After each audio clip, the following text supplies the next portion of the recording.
रामदास कदम खोटं बोलण्यामध्ये वरदान आहे. तर रामदास कदम यांना असं वाटतं की माझं आता अस्तित्व इथलं संपेल. त्यांच्या पायाखालची वाळू घसरत चाललेली आहे. त्यांनी स्वतःच्या स्वार्थासाठी त्यांनी पक्ष बदलला. खरं म्हणजे त्यांना सर्व काय पक्षाने दिलं असताना त्यांना पक्ष बदलण्याची गरज नव्हती. पण त्यांनी पक्ष बदलताना त्यांना असं वाटलं की मी पक्ष बदलताना माझ्याबरोबर सर्व जनता माझ्याबरोबर जाईल. पण जनता सोबत गेली नाही. खेड दापोली रोड हा महत्त्वाचा आहे पर्यटनासाठी. दापोली आणि खेड ह्या रस्त्याला सुद्धा बजेटमधनं पैसे आलेले आहेत. आता त्याला सुद्धा आता ते टेंडर काढणं वगैरे आणि कॉन्ट्रॅक्टर नेमणं हे अजून हे बाकी आहे. आता रामदास कदमला पहिल्यापासून एक सवय आहे की मी बोलेन तसंच झालं पाहिजे. जे काय आहे ते सर्व राजकारण माझ्या अवतीभोवतीच राहिलं पाहिजे. नार्सिझम म्हणतो आपण त्याला, नार्सिसिस्ट. येस. या मतदारसंघामध्ये पहिली नगरपंचायत आणण्याचं काम सूर्यकांत दळवीच्या माध्यमातून झालेलं आहे. तिथं झालेलं काम पाहायला मिळतं आहे. मंडळमध्ये डेपोचं काम झालेलं पाहायला मिळतं आहे. दोन्ही तालुक्यांमध्ये एक ITI झालेलं पाहायला मिळतं आहे.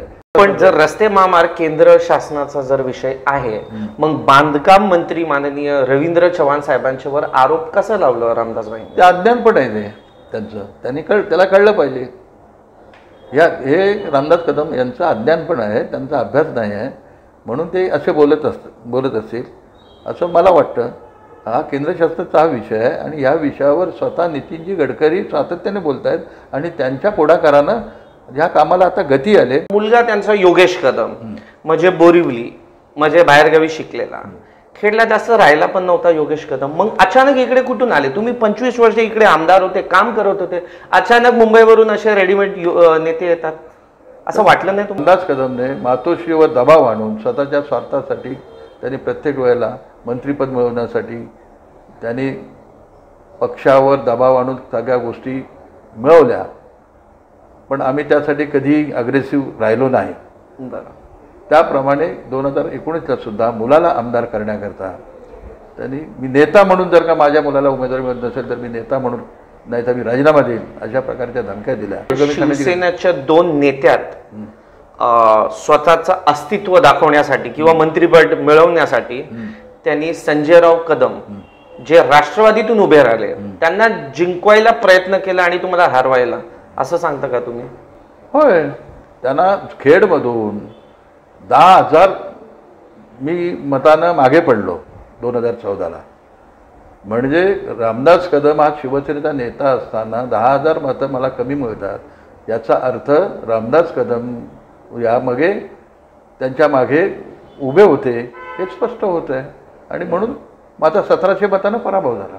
2014ला तुमचा पराभव कसा झाला? कारण तुम्ही आता बोलताना सांगितलं पाठीत खंजीर खूप लागलेला की रामदास कदम हे यांनी माझ्या विरोधामध्ये पक्षातच राहून विरोधात त्यांनी काम केलं आणि खेडचाच आमदार व्हावा अशा पद्धतीचं विष पेरण्यात आलं. नमस्कार मित्रांनो, आज आपण आहे दापोलीला. मला वाटतं पहिल्यांदा दापोलीला आज अशा ठिकाणी आहे जिकडे मला सगळ्यात पहिल्यांदा कोकणात यायला हवं होतं. माझ्या संगत असे माजी आमदार बसलेले आहेत जे सतत 5दा निवडून आलेले आहेत.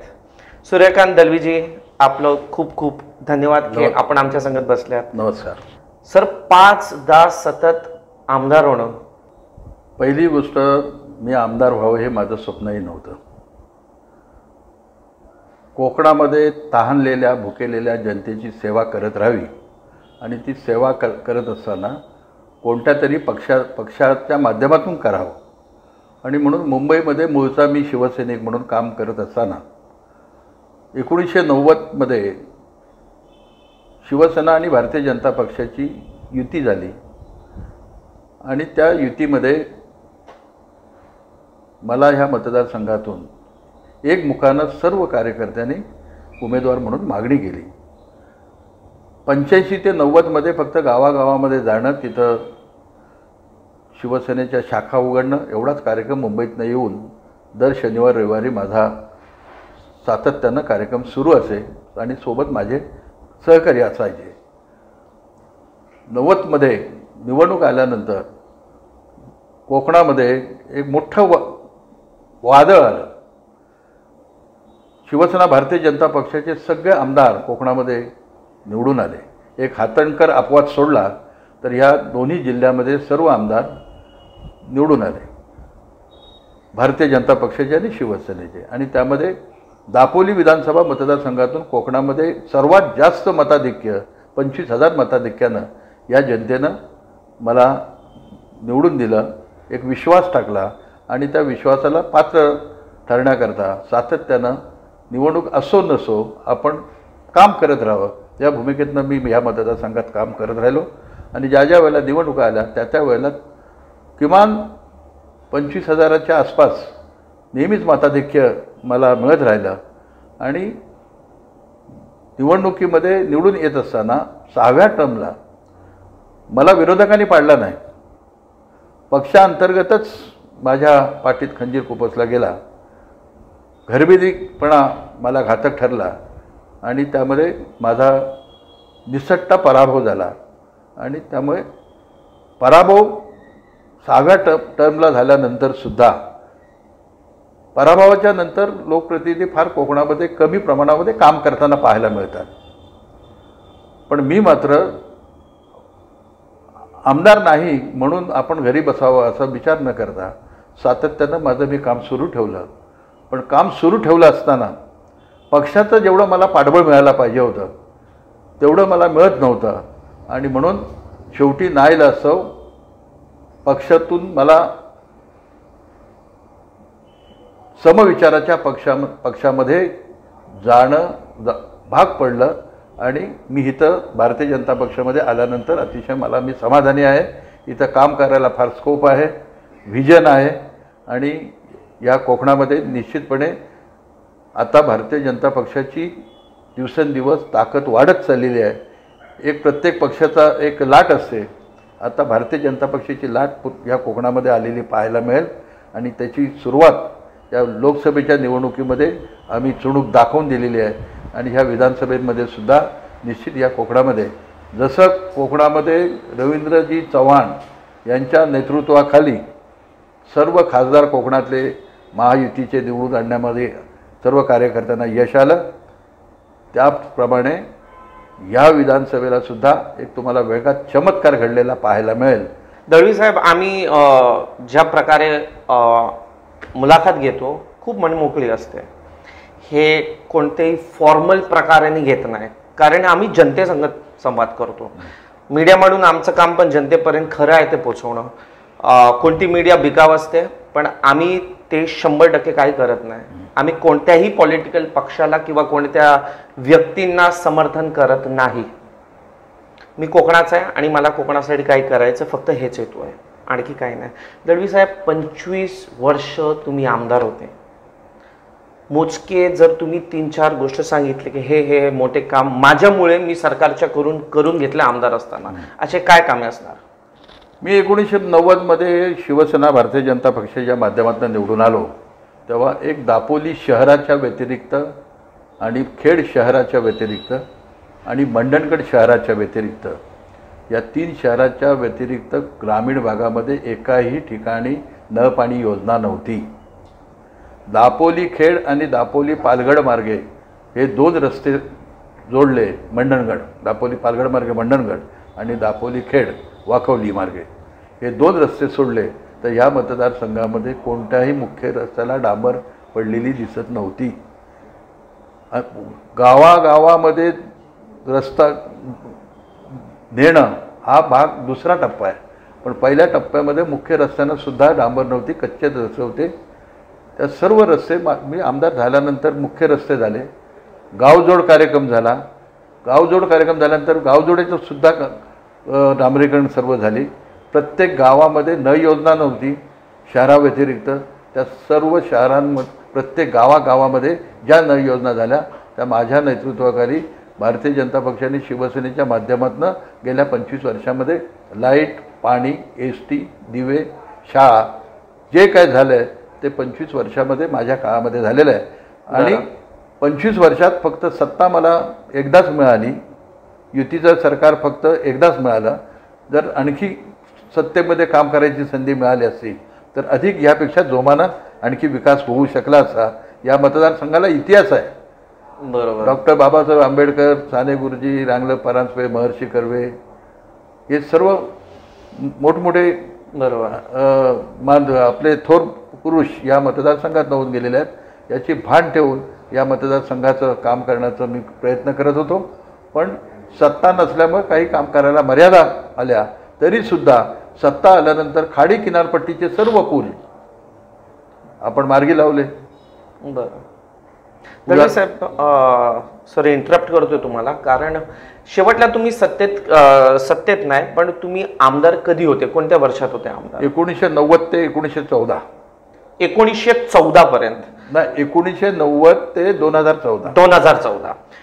म्हणजे मोदीजी सत्तेत यायच्या पर्यंत तुम्ही इकडचे आमदार होते. म्हणजे ते 10 वर्ष जे होते, ज्याला आपण केक म्हणतो, केक वॉक, ते असलं असतं तुमच्यासाठी. ते काळात तुम्ही नव्हते. 2014ला तुमचा पराभव कसा झाला? कारण तुम्ही आता बोलताना सांगितलं पाठीत खंजीर खोपला गेलेला, ते काय झालं? तुम्हाला सर्वांना माहिती आहे की रामदास कदम हे यांनी माझ्या विरोधामध्ये पक्षातच राहून विरोधात त्यांनी काम केलं आणि खेडचाच आमदार व्हावा अशा पद्धतीचं विष पेरण्यात आलं. पण दापोलीचाच आमदार व्हावा असं मी अपप्रचार कधीच केला नाही.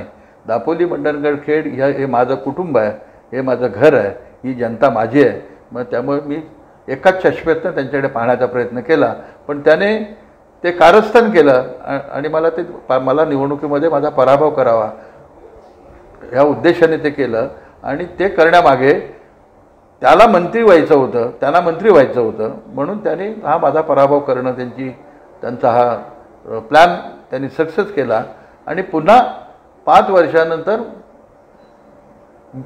मुलाला सुद्धा आमदार ह्या मतदारसंघात करावं हा त्याने दुसरी स्टेप त्यांनी उचलली. बरं. हे आम्हाला उघडपणे दिसतंय. आणखी काही शिवसेनेच्या 2 नेत्यात स्वतःचं अस्तित्व दाखवण्यासाठी किंवा मंत्रिपद मिळवण्यासाठी त्यांनी संजयराव कदम, जे राष्ट्रवादीतून उभे राहिले, त्यांना जिंकवायला प्रयत्न केला आणि तुम्हाला हरवायला, असं सांगता का तुम्ही? होय. त्यांना खेडमधून 10,000 मी मतानं मागे पडलो 2014ला. म्हणजे रामदास कदम हा शिवसेनेचा नेता असताना 10,000 मतं मला कमी मिळतात, याचा अर्थ रामदास कदम यामागे त्यांच्या मागे उभे होते हे स्पष्ट होत आहे. आणि म्हणून माझा 1700 मतांना पराभव झाला, फक्त 1700 मतांनी. आणि संजयराव कदम म्हणजे शिवसेनेच्या विरोधात जे उभे होते तेव्हाचे राष्ट्रवादीत होते संजयराव कदम, ते जिंकून आले. 2019ला काय झालं? 2019ला निवडणुकीमध्ये मी पक्षप्रमुखांकडे पुन्हा पक्षाची बांधणी चांगल्या प्रकारे केलेली आहे आणि ही दरी पुन्हा भरून काढून मी निवडणूक लढायला तयार आहे. आणि निवडणुकीत यश मिळवून पुन्हा शिवसेनेचा भगवा या मतदारसंघावर पुन्हा डौलाने फडकवेन आणि मगच मी निवृत्ती घेईन अशी मी घोषणा केली होती. बरं.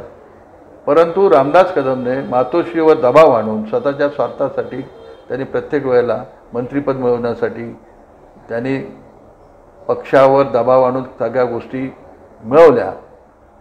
पण आम्ही त्यासाठी कधी अग्रेसिव्ह राहिलो नाही. त्याप्रमाणे 2019ला सुद्धा मुलाला आमदार करण्याकरता मी नेता म्हणून, जर का माझ्या मुलाला उमेदवारी मिळत नसेल तर मी नेता म्हणून, नाही तर मी राजीनामा देईन, अशा प्रकारच्या धमक्या दिल्या पक्षाला. हे स्वतः पक्षप्रमुखाने आम्हाला सांगितलं.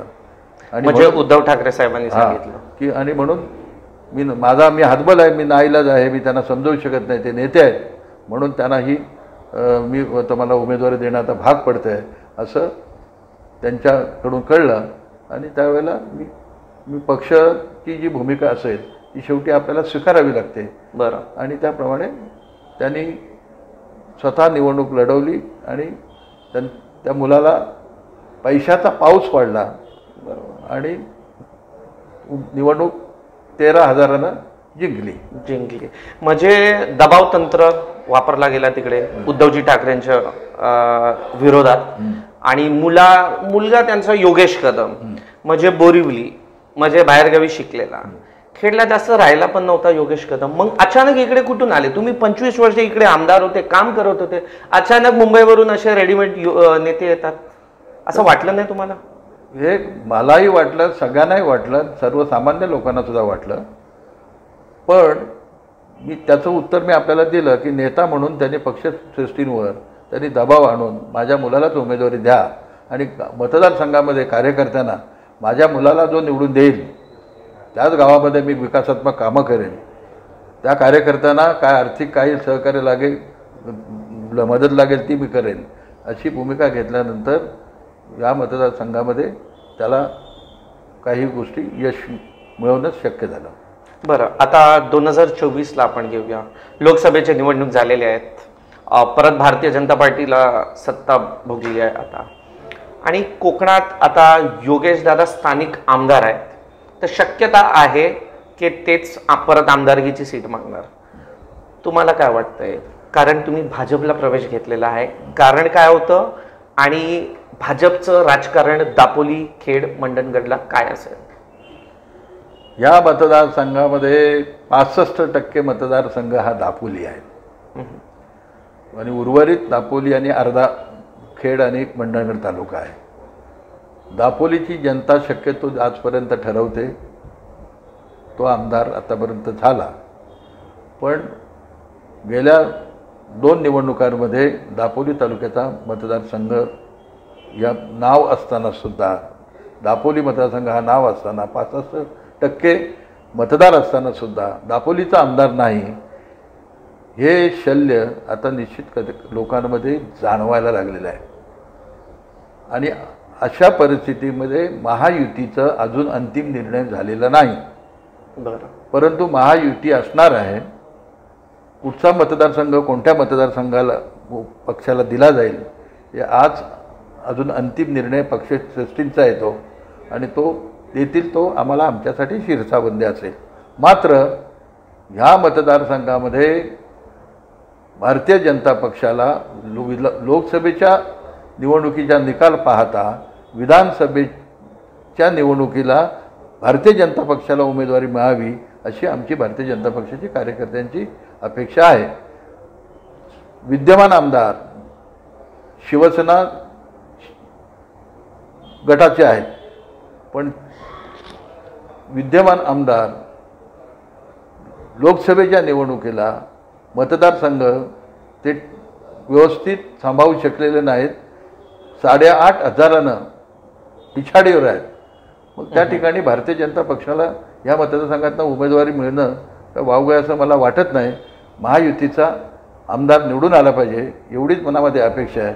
एक महायुतीचा आमदार कमी होऊ नये आणि त्यासाठी महायुतीचा आमदार म्हणून भारतीय जनता पक्षाला संधी मिळावी. 2009मध्ये भारतीय जनता पक्षाचा मतदारसंघ असताना सुद्धा 2009ला शिवसेनेला रामदास कदमने तो मतदारसंघ मिळवला आणि शेवटी पराभव झाला. मग त्याप्रमाणे फेरबदल हे 10% होत असतात महायुतीमध्ये. या ठिकाणी जर बदल झाला तर निश्चितपणे त्याचा फायदा महायुतीलाच होईल आणि महायुतीचा एक आमदार निश्चित ठामपणे निवडून येईल अशा प्रकारचे आम्हाला आत्मविश्वास आहे. मागचे 5 वर्ष, 2.5 वर्ष महाविकास आघाडी आणि आताचे जे संपणार आहेत 2.5 वर्ष, महाविकास आघाडीत बद्दल तुमचं काय विचार आहे? काय झालं, काय नाही, आणि पक्ष बदली करायचा निर्णय काय विचार करून घेतलं तुम्ही? कारण ते काँग्रेस संघात गेले, तुमचं काय कारण होतं? 25 वर्ष काम केल्यानंतर माझा उपयोग कुठेतरी पक्षाला व्हावा आणि पक्षाच्या माध्यमातून काम करावं ही माझी मानसिकता होती. पण पक्षाने मला ज्या पद्धतीनं पाठबळ द्यायला पाहिजे होतं, प्रोत्साहन द्यायला पाहिजे होतं, सहकार्य करायला पाहिजे होतं, ते दिलं नसल्यामुळेच मी पक्षांतर केलं. हे यापूर्वीच मी स्पष्ट ते केलं. बरं, या मतदारसंघामध्ये कोकणामध्ये या मतदारसंघामध्ये अनेक काम करण्याकरता वाव आहे आणि ते करण्याकरता आज महायुतीमध्ये भारतीय जनता पक्ष हा सर्वात मोठा पक्ष आहे. केंद्रामध्ये सत्ता आहे, समविचाराचा हा पक्ष आहे आणि त्यामुळे भारतीय जनता पक्षामध्ये गेल्यानंतर आपण अधिक चांगली कामं करू शकतो अशा प्रकारचा मला विश्वास आहे आणि त्याप्रमाणे मी कामाला सुरुवात केलेली आहे. आता 6 महिनेच मला मतं इथं येऊन झालेले आहेत या पक्षामध्ये. त्यामुळे कोणकोणती कामं व्हावी आणि कशी करून घ्यायची ती निश्चितपणे या सातत्यानं 3 निवडणुका आल्या. त्यामुळे आचारसंहितेमध्ये काही आपल्याला काम करायला फारसा अवधी मिळाला नाही. पण या भविष्यामध्ये पुढच्या काळामध्ये आपण या मतदारसंघामध्ये एक चांगल्या प्रकारे आपण विकास करू आणि या मतदारसंघाला सर्वात मोठा पर्यटन म्हणून हा मतदारसंघाचा नावलौकिक अख्ख्या देशभर वाढत चाललेला आहे. आणि म्हणून पर्यटन तालुका म्हणून या केंद्र शासनानं राज्य शासनानं हा मतदारसंघ जर घोषित केला तर या मतदारसंघाचं नंदनवन होईल. अशा प्रकारचं एक फार मोठं स्वप्न आहे. माझ्या काळामध्ये 1995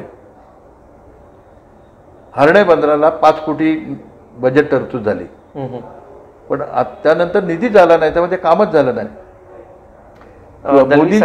मोदीजींचं सरकार आल्यानंतर 205 कोटी हर्णे बंदराला आले आणि त्याचं भूमिपूजन परवा मुख्यमंत्र्यांनी येऊन करून गेले 4 महिन्यापूर्वी 2 महिन्यापूर्वी.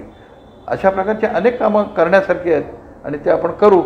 आणि या कोकणातनं मुंबईकडे जाण्याचं जे तरुणांचं जे आकर्षण आहे ते कमी होईल आणि आम्ही ग्रामीण भागाकडून शहराकडे जाण्यापेक्षा शहराकडून ग्रामीण भागाकडे यावं अशा प्रकारचं निश्चित जनतेच्या समोर एक अशा प्रकारचं चित्र तयार करण्याचं आमचं स्वप्न आहे आणि ते आपण नक्की करू. आणि ते करताना मला खात्री आहे प्रत्येक समाजामध्ये माझी चांगली बांधिलकी आहे. मुस्लिम समाज असो, हिंदू असो, कुणबी समाज असो, मराठा समाज असो, बौद्ध समाज असो, प्रत्येक समाजाशी अतिशय जवळचं नातं 25 वर्षात मी जे तयार करू शकलो आणि त्यामुळेच मी 25 वर्ष आमदार म्हणून टिकलो. त्यामुळे आमदार म्हणून 25 वर्ष काम केल्यानंतर 25 महिने आमदार असणाऱ्याने माझ्यावर कधी बरोबरी केली तर मी त्यांना दखल घेत नाही, त्यांना कधी मी त्याचं उत्तर देत नाही. कारण मी काय केलं आणि काय करायचं आहे याच्यावर मी सातत्याने लक्ष केंद्रित केलं. समोरचा टीकेला उत्तर देण्यामध्ये आणि समोरच्या टीका करण्यामध्ये आणि शत्रूला शत्रू मानण्यामध्ये मी माझा वेळ कधीच वाया घालवला नाही.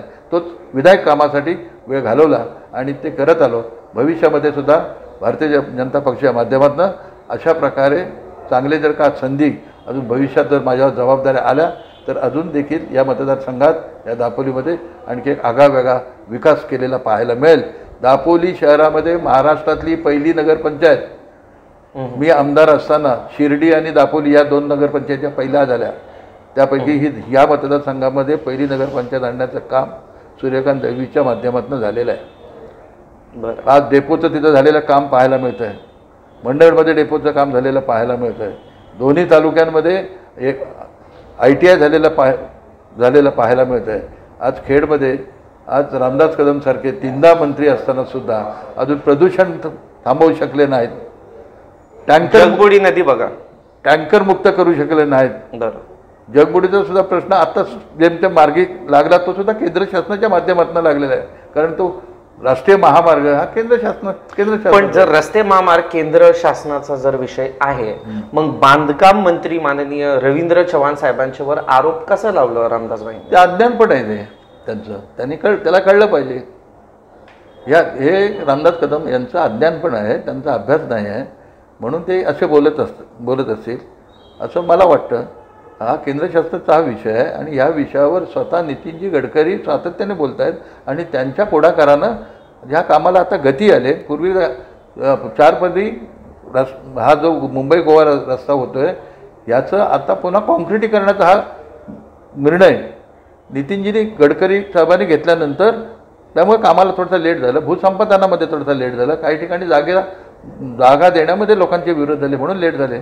बाकी अन्य ठिकाणी राष्ट्रीय महामार्ग जोमाने कामं झाली. आपल्याकडे जरा विलंब झाला पण आता अंतिम टप्प्यात आलेलं आहे. आता फारसं काही राहिलेलं नाही. 2-4 स्पॉट जर का सोडले, एक कोल्हाड, वडकं किंवा टोळ हे 2-3 जर स्पॉट सोडले तर जवळजवळ आता काम पूर्णत्वाच्या. मला आठवण आहे लोकसभेच्या काळात रामदासभाईंनी स्वतः सांगितलं की आमचं आता सरकार आल्यापासून मुंबई गोवा महामार्गाचं काम जोरात चाललंय, टटकरे साहेब आहेत आणि त्यांनी स्वतः सांगितलं. पण हा कट कशाला रचला गेलेला की रवींद्र चव्हाण साहेब त्यांचं नाव का घुसवलं गेलेलं? भारतीय जनता पक्षाचं काम आता जोमानं रवींद्र चव्हाण हे आमचे आता पालक आहेत. बरोबर. या कोकणाची जबाबदारी भारतीय जनता पक्षाची त्यांच्यावर आहे ते अतिशय चांगल्या पद्धतीनं काम करत असताना आता लोकसभेचे महायुतीचे सर्व खासदार निवडून आले, पक्ष वाढत चाललेला आहे, उद्या आमदारसुद्धा सगळे निवडून येतील. आता आमदार निवडून येत असताना दापोली तालुक्यामध्ये गेल्या 40 वर्षाचं कुणबी भवन उभं राहावं हे कुणालाही कुठच्याही राजकीय पुढाऱ्याला पक्षानं जमलं नाही. ते रवींद्र चव्हाणांच्या नेतृत्वाखाली तो सुद्धा आता विषय मार्गी लागला. त्यांनी निधी उपलब्ध करून दिला पक्षाच्या माध्यमातून. अशा प्रकारे जर का कामं जर का रवींद्र चव्हाण करत असेल तर रामदास कदम यांना असं वाटतं की माझं आता अस्तित्व इथलं संपेल. त्यांच्या पायाखालची वाळू घसरत चाललेली आहे. त्यांनी स्वतःच्या स्वार्थासाठी त्यांनी पक्ष बदलला. खरं म्हणजे त्यांना सर्व काय पक्षाने दिलं असताना त्यांना पक्ष बदलण्याची गरज नव्हती, पण त्यांनी पक्ष बदलताना त्यांना असं वाटलं की मी पक्ष बदलताना माझ्याबरोबर सर्व जनता माझ्याबरोबर जाईल, पण जनता सोबत गेली नाही. बरोबर. तरीसुद्धा आता त्यांना असं वाटतं की मी जे बोलतो तेच बरोबर आहे, पण ते जे बोलतात त्याला कधीकधी लोक हसतात. आणि कालच्या लोकसभेच्या निवडणुकीमध्ये रामदास कदमने सांगितलं होतं की मी किमान 50,000च्या पलीकडे मताधिक्य देईन, नाहीतर माझा मुलगा निवडणूक लढवणार नाही. आणि ते झालं नाही. आणि ते झालं नाही. उलट 8,500 मागे पड. हा मतदारसंघ आम्ही पिछाडीवर आहोत, पण भारतीय जनता पक्ष हा आघाडीमध्ये असल्यामुळे सर्व पक्ष आघाडीच्या माध्यमातून आम्ही खासदार 82,000 आम्ही विजयी म्हणून निवडून आणलेला आहे. आणि त्यामुळे आता रामदास कदमला पहिल्यापासून एक सवय आहे की मी बोलेन तसंच झालं पाहिजे. जे काय आहे ते सर्व राजकारण माझ्या अवतीभोवतीत राहिलं पाहिजे. नार्सिझम म्हणतो आपण त्याला, नार्सिसिस्ट. येस. दळवी साहेब, खेड दापोली हा मार्ग हे रवींद्र चव्हाण साहेबांच्या अंतर्गत येतो, बरोबर की नाही? ह्या केंद्राचा विषय नाही आहे. ह्या रस्त्याच्यासाठी काय निधी उपलब्ध झाली की काय काम सुरू झालं हे आम्हाला अपडेट द्या.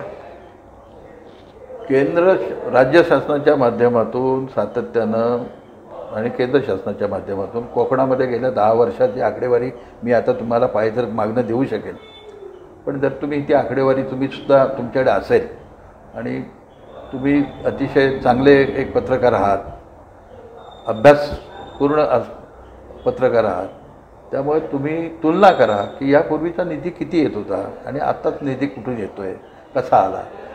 या 10 वर्षामध्ये चांगला निधी येतो आहे. आणि राज्यामध्ये सुद्धा सार्वजनिक बांधकाम मंत्री आत्तापर्यंत कोकणाला कधी मिळालेच नव्हते. आता रवींद्र चव्हाण यांच्या माध्यमातून सार्वजनिक बांधकाम मंत्री झाल्यानंतर चांगल्या प्रकारे इथं सुद्धा निधी यायला सुरुवात झालेली. आता बाबो खाडीपूर हा जो 800 कोटीचा आहे, आता त्याला सुद्धा मान्यता आलेली आहे, पण त्याला पुन्हा काही स्थगिती आलेली आहे, काहीतरी जागा थोडासा बदल करण्याचा. आणि हा खेड दापोली रोड हा महत्वाचा आहे पर्यटनासाठी. दापोली आणि खेड ह्या रस्त्याला सुद्धा बजेटमधनं पैसे आलेले आहेत. आता त्याला सुद्धा आता ते टेंडर काढणं वगैरे आणि कॉन्ट्रॅक्टर नेमणं हे अजून हे बाकी आहे. एवढंच नव्हे तर लोणेरे ते आंबडवे बाबासाहेब आंबेडकरांचं गाव बानकोटपर्यंत या रस्त्याला सुद्धा एवढा आता तेवढी माझ्याकडे आकडेवारी नाही, पण माझ्या माहितीप्रमाणे 250 कोटीच्या पलीकडे त्या रस्त्याला काहीतरी पण निधी आलेले आहेत. आता कदाचित ती फिगर माझी मागे पुढे असेल, पण तो निधी पाहिलात तर तो रस्ता एवढा मोठा कधी होणं अशक्य होतं झालं. तसं याला निधी आला, पण तो ज्या खात्याच्या मार्फत आला त्या खात्याच्या मंत्र्यांना किंवा त्या खात्याचाच आपण त्याचं क्रेडिट दिलं पाहिजे, श्रेय दिलं पाहिजे. रामदास कदम आता आमदार नाहीत, मंत्री नाहीत, कोणी नाहीत, आणि ते सांगतात मी आणलं. हे चुकीचं रामदास कदमची भूमिका ही आहे. त्यांच्या मुलाला योगेश दादा कदम जे इकडचे आमदार आहे त्यांनी सांगितलं लाडगर बीचच्या कामासाठी आम्ही निधी आणू. जेव्हा मी त्यांची मुलाखत घेतली होती 4 वर्षापूर्वी, त्याचंही काय झालं नाही. पाणी हा विषय आहेच अजून. पण रामदास भाईंनी मला स्पष्ट सांगितलं की बरीच निधी आता आलेली आहे 2-2.5 वर्षात, पण लोकांना इकडे काही निधी दिसत नाही. काय काम असं सुरू झालेलं आहे की काही दिसण्यात काही येत नाही. तुमच्या दिसण्यात काही येत आहे काय हे मी विचारतोय. तुम्हाला नेमकं जे काय पाहिजे की या रस्त्यांमध्ये जे जे काय आता जो निधी आलेला आहे, कोणती निधी आली आणि काम चालू आहे हे जनतेला जाणणं खूप गरजेचं आहे की हो आज 2 वर्षात हे निधी आली, योगेश दादांनी हे निधीतून हे काम केलंय की सुरुवात झाली आहे. माझ्या काळात जी कामं झाली त्यानंतर दुरुस्ती करण्याची कामं ती आहेत सुरू, नाही असं नाही, पण ते त्याचं क्रेडिट ते त्यांचं असू शकत नाही एकट्याचं, महायुतीचं आहे आणि त्या खात्याचं आहे. आणि त्या खात्याच्या मंत्री कोण आहेत? अच्छा, रवींद्र चव्हाण आहेत. मग त्यांनी त्यांचं क्रेडिट त्यांना द्यायला पाहिजे.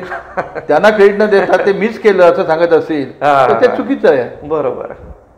म्हणजे स्वतःच्या कंपनीच्या बॉसला क्रेडिट न देता सांगायचं मी एम्प्लॉयर मीच काम केलं मीच केलं असं. आता अंदर हरण्याला आता केंद्र शासनाचा निधी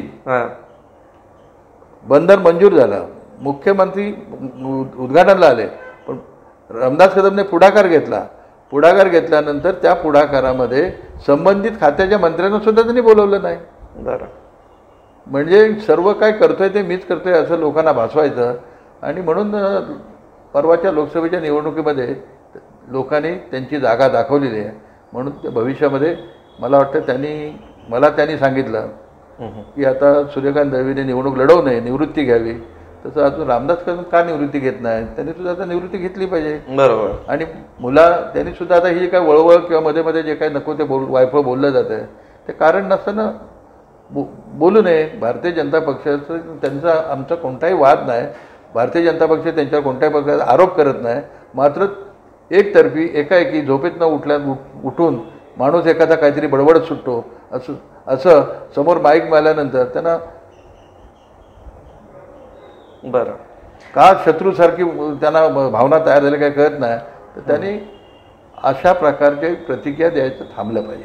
बरं. शेवटचा प्रश्न आणि हा राजकीय प्रश्न आहे आणि जास्त अवघड पण नाही. हा प्रश्न फक्त दापोलीचा आहे.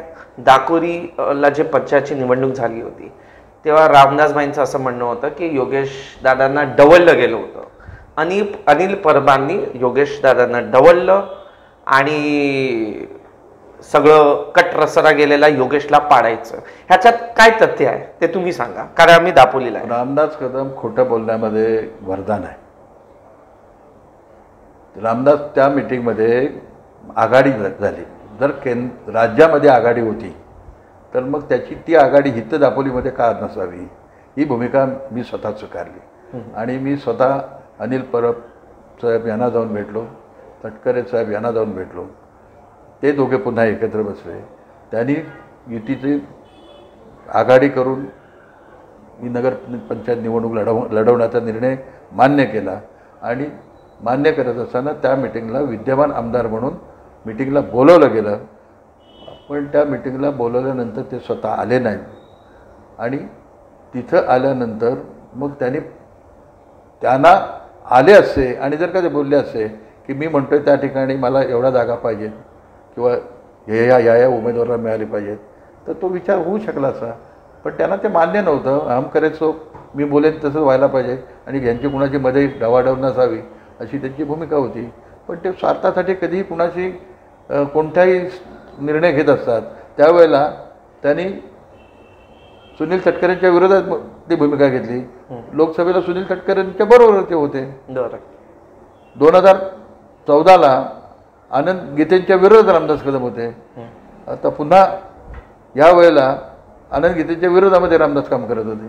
म्हणजे प्रत्येक वेळेला रामदास कदमची प्रत्येक निवडणुकीमध्ये भूमिका बदलत गेली.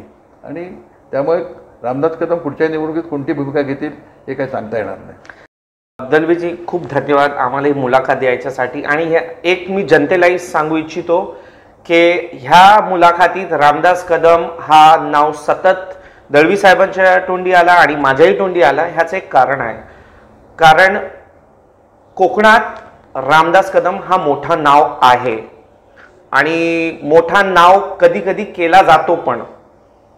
आणि त्याच्या मागे खरी तथ्यता काय आहे हा तोच माणूस सांगू शकतो जो बरेच वर्ष ह्या क्षेत्रात राहतोय, इकडे काम केलेलं आहे, त्याच्या पाठीत खंजीर गोपला गेलेला आहे आणि ते सांगू शकतात. खूप खूप धन्यवाद आम्हाला आणि आमच्या जनतेला सांगायला की काय खरी गोष्ट आहे. खूप धन्यवाद दलवी साहेब. थँक्यू.